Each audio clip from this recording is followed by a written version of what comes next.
Hello friends, नमस्कार, प्रणाम।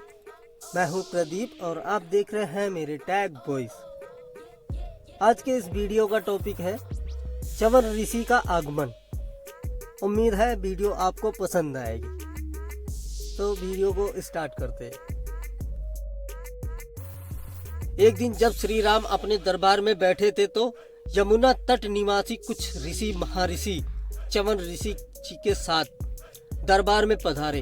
कुशल क्षेम के पश्चात उन्होंने बताया, महाराज, इस समय हम बड़े दुखी हैं। लवण नामक एक भयंकर राक्षस ने यमुना तट पर भयंकर उत्पात मचा रखा है। उसके अत्याचारों से त्राण पाने के लिए हम बड़े बड़े राजाओं के पास गए, परंतु कोई भी हमारी रक्षा ना कर सका।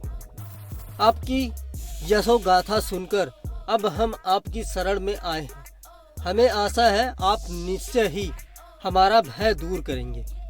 ऋषियों के यह वचन सुनकर सत्य प्रतिज्ञ श्री राम बोले, हे महर्षियों, यह समस्त राज्य और मेरे प्राण भी आपके लिए ही है। मैं आपको वचन देता हूँ कि मैं उस दुष्ट के वध का उपाय शीघ्र ही करूँगा। आप मुझे उसके विषय में विस्तार से बताएं। च्यवन ऋषि बोले, हे राजन, सतयुग में लीला नामक दैत्य का पुत्र मधु बड़ा शक्तिशाली और बुद्धिमान राक्षस था। उसने भगवान शंकर की तपस्या करके उनसे अपने तथा अपने वंश के लिए एक ऐसा शूल प्राप्त किए था जो शत्रु का विनाश करके वापस उसके पास आ जाता था। उन्होंने यह भी वर दिया था कि जिसके हाथ में जब तक यह शूल रहेगा तब तक वह अवैध रहेगा। उसी मधु का पुत्र लवण है जो अत्यंत दुष्ट आत्मा है और उस शूल के बल पर निरंतर हमें कष्ट देता है। वह प्रायः किसी न किसी ऋषि मुनि तपस्वी को अपने आहार बनाता है। वन के प्राणियों मनुष्य आदि किसी को भी वह नहीं छोड़ता। यह सुनकर राम ने सब भाइयों को बुलाकर पूछा, इस राक्षस को मारने का भार कौन अपने ऊपर लेना चाहता है? यह सुनकर शत्रुघ्न बोले, प्रभु, लक्ष्मण ने आपके साथ रहते हुए बहुत से राक्षसों का संहार किया है। भैया भरत ने भी आपकी अनुपस्थिति में नंदीग्राम में रहते हुए अनेक दैत्यों को मौत के घाट उतारा है। इसलिए लवणासुर के वध का कार्य मुझे सौंपने की कृपा करें।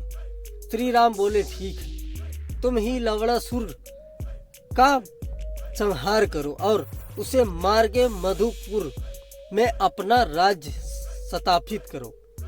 मैं तुम्हें वहां का राज सिंहासन सौंपता हूँ। फिर उन्होंने शत्रुघ्न को एक अद्भुत अमोघ बाण देकर कहा, इस अद्भुत बाण से ही मधु और कैटभ नामक राक्षसों का विष्णु ने वध किया था।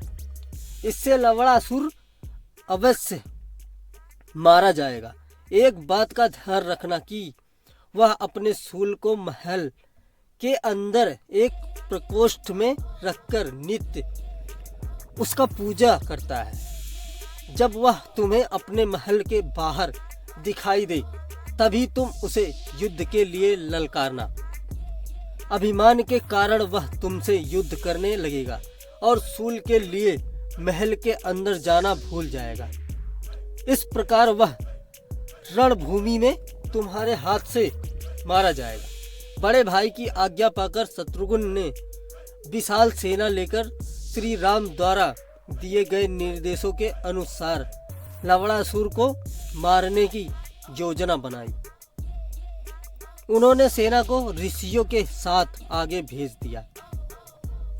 एक माह पश्चात उन्होंने अपनी माताओं, गुरुओं और भाइयों की परिक्रमा एवं प्रणाम कर अकेले ही प्रस्थान किया।